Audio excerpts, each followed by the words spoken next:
Welcome to the Deep Dive, your shortcut to being well-informed. Today, we're diving into an event that has really sent shockwaves across the country, shaking the very foundations of free expression.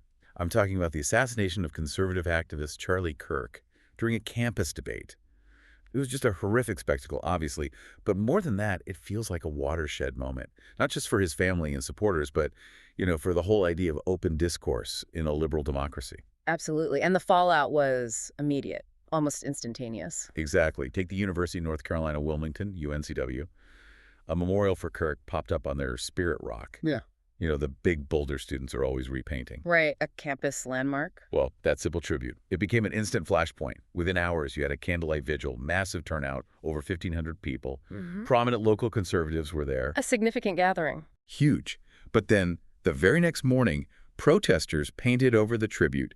They used the colors of the transgender pride flag. Yeah. So it begs the question, really, what happens when that fundamental right to speak freely just crashes headlong into the powerful desire to silence what offends you? That clash, that tension, that's exactly what we need to unpack today. It's the core of our deep dive. We're going to explore this incredibly complex, often really fraught landscape of free speech on college campuses, especially now after Charlie Kirk's assassination.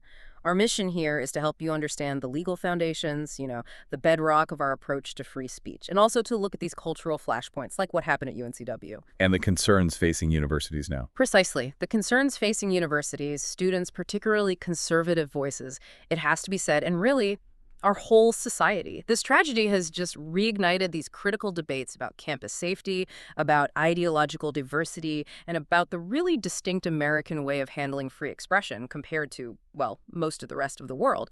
Okay, let's start unpacking that with the UNCW incident because it's so potent, so unsettling.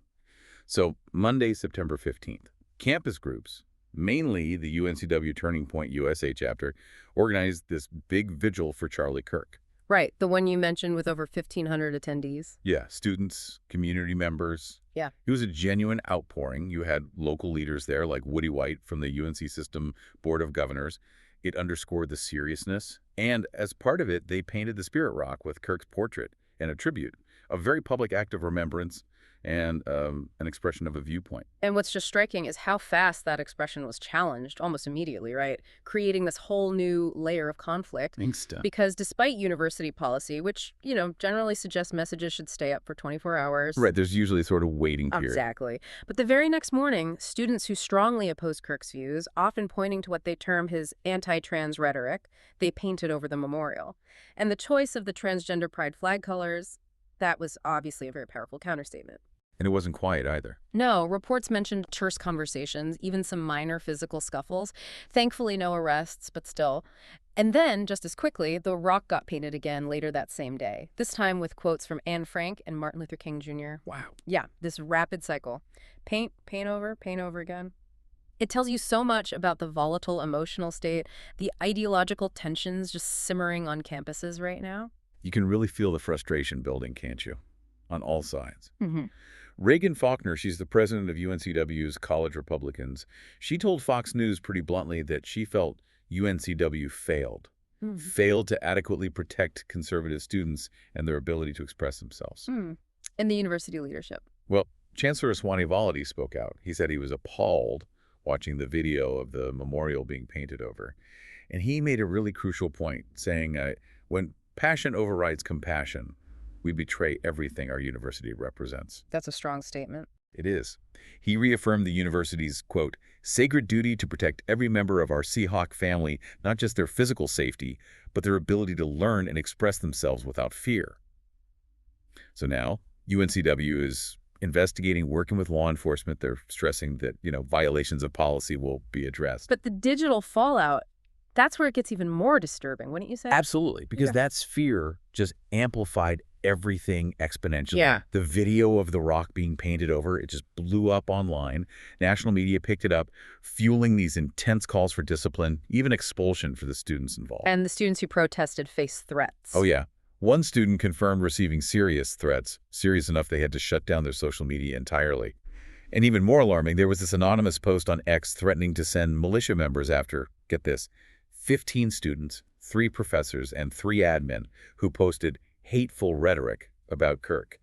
claim to have their schedules and locations. Wow. Even if the account was small. Exactly. Even with few followers, it put faculty on high alert. Some students genuinely felt unsafe. This whole thing, from the scuffles to the online threats, it's a perfect illustration of what legal experts call the assassin's veto and the heckler's veto. Right, using violence or threats or just disruption to shut down views you don't like, and it's exactly what colleges are warned they must resist. That term, assassin's veto, it just hits differently, doesn't it? Especially after Kirk's actual assassination. It really forces us to look hard at how America handles free speech, because it is profoundly different from many other places. It really is. If you compare the U.S. with Europe on this idea of hate speech, the foundations are just miles apart. Yeah. Here, under the First Amendment, hate speech, well, it doesn't really have a legal definition. It's generally protected. Unless it directly incites imminent lawless action like violence right now, or it constitutes true threats. The focus is on the probability of violence, right? Yeah. Not just whether the speech is hateful or might offend someone. What are the implications of that, really? Oh, they're huge. Monumental. Look at European law, like Article 10 of the European Convention on Human Rights. It protects expression, sure, but it explicitly allows for important limitations for hate speech. Limitations we don't generally have here. Right. They even criminalize serious manifestations of racism and xenophobia across the EU. It's just a fundamental split. The American system, for the most part, defends what you could call the right to offend. Because the belief is Yeah. that you need offensive speech. The belief is that offensive speech is often necessary to really challenge ideas, expose flaws, and ultimately get to a stronger, more open discourse.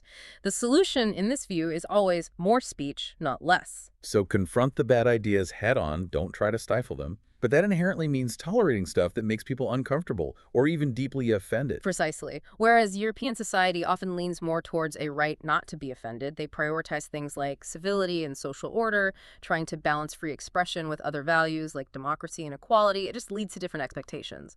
And American universities fit into this how? They're seen as these classic free speech zones, almost labs designed for questioning, formulating, expressing thoughts. The core belief is that open discussion, even of really destructive ideas, will ultimately show their flaws. They won't win out in the marketplace of ideas, so to speak. Like the University of Utah saying. Right. They emphasize that hate speech is protected, and the answer to offensive speech is more speech, more discussion. It's a system built to expose bad ideas through debate, but yeah, it absolutely demands a high tolerance for offense. And that creates constant friction, especially now in our diverse communities. And it's this very American commitment to really robust, sometimes messy, free speech that seems to be facing major headwinds, particularly, it seems, for conservative voices on campus right now. That's certainly what many are reporting. We hear it frequently, right? Conservative students, speakers, saying they feel their ideas aren't just unpopular but actively suppressed, or that they face, and this is a direct quote some use, heightened risk to life and limb just for stating their views. And it's not just a perception for them. No, you see concrete examples. Ads for conservative events getting torn down, online mockery piling up, thousands of upvotes, creating this atmosphere where some students genuinely feel unwelcome or like it's actually dangerous to speak up. And it goes beyond just creating a chilly climate. We've seen this rise in actual disruptions, the shout-downs during speeches. These aren't polite disagreements. No, they're meant to stop the speech entirely. Exactly, to prevent the ideas from even being heard. It denies everyone else their right to listen and make up their own minds.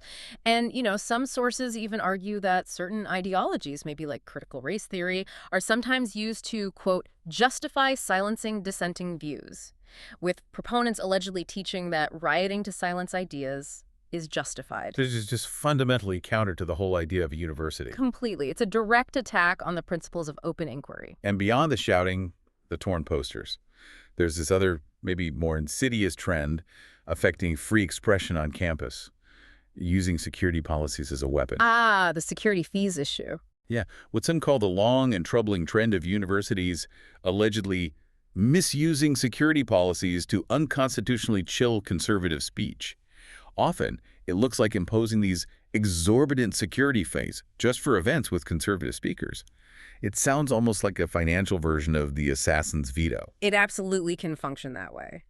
Iowa's Attorney General Brenna Bird led a group of 17 states in warning public colleges about this exact practice. 17 states, wow. Yeah. She emphasized that these fees, especially if they're applied unevenly, discriminatorily, could absolutely be an assassin's veto, basically pricing viewpoints you don't like right off campus.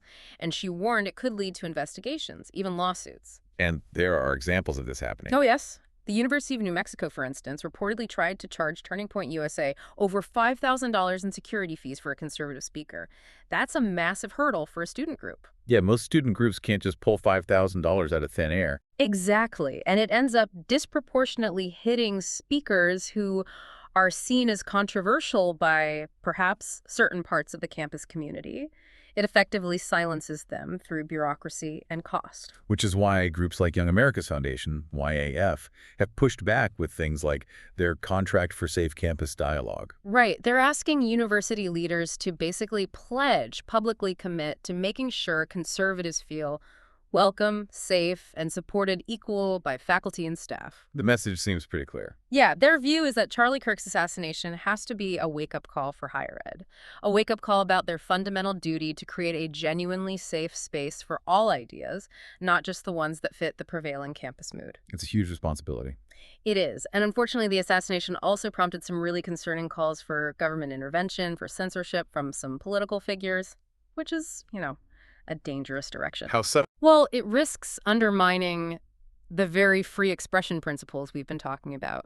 Initially, you had Attorney General Pam Bondi saying things like, there is no place for hate speech after the assassination.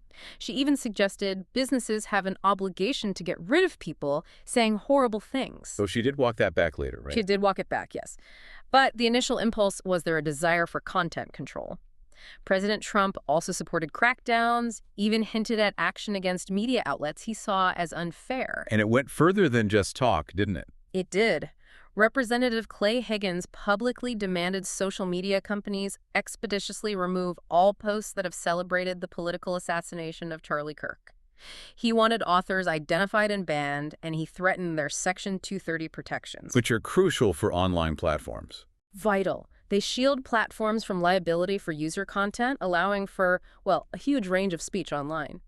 Then you had FCC Chairman Carr threatening ABC over jokes Jimmy Kimmel made related to the assassination. He cited public interest and news distortion rules, and reportedly, ABC shelved Kimmel's show hours later. So direct government pressure on speech outlets. Exactly. And this just flies in the face of basic First Amendment principles. As we've said, our sources consistently emphasize hate speech has no legal definition in the U.S. and is protected, unless it's that imminent incitement or a true threat. These are the dangers. The danger is profound. If you let the government start policing nonviolent speech, however awful you find it, it simply makes us all less free.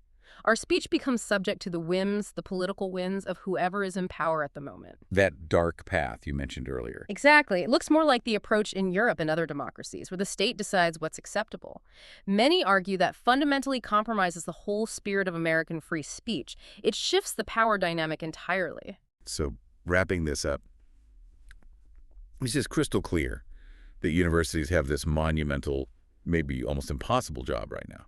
It certainly feels that way sometimes. They have to uphold free expression, this core principle, but at the same time, ensure everyone feels safe, ensure community well-being, especially when dealing with these incredibly divisive issues, and now even the shadow of political violence.